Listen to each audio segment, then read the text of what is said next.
Right, this is one thing I get my learners to get good at with their reversing manoeuvres. Alright, so let's check it's safe around. Alright, and we're going to come out the bay, and we're going to get this wrong on purpose. I'm going to end up on 2 bays.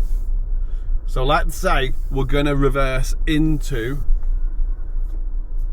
the one with the left hand side of where that sign is. Alright, into reverse, checking it's safe, no one about, that's why I'm in this car park. So when we come back now, I'm going to end up in 2 bays. Okay, coming back, let's get on top of that line. Oh dear, I've missed my reference point. I'm on my driving test, I've got a bit stressed, I've not paid attention, things have gone wrong, and we've messed it up.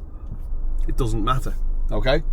So what you want to get good at is being able to fix the manoeuvre. So you want to practice getting it wrong on your driving lessons. Don't just practice setting that reference point and going into that bay or doing your parallel park and doing it in one go. Practice getting it wrong.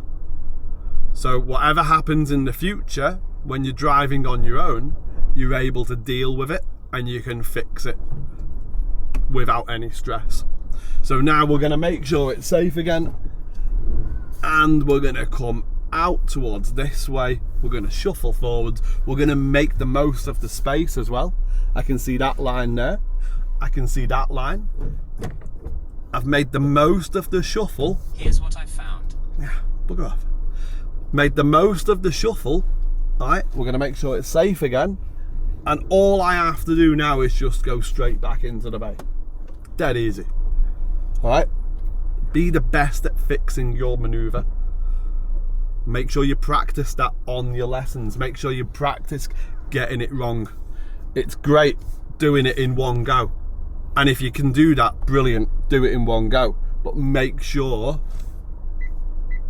you know how to fix it properly. Practice that on your lessons.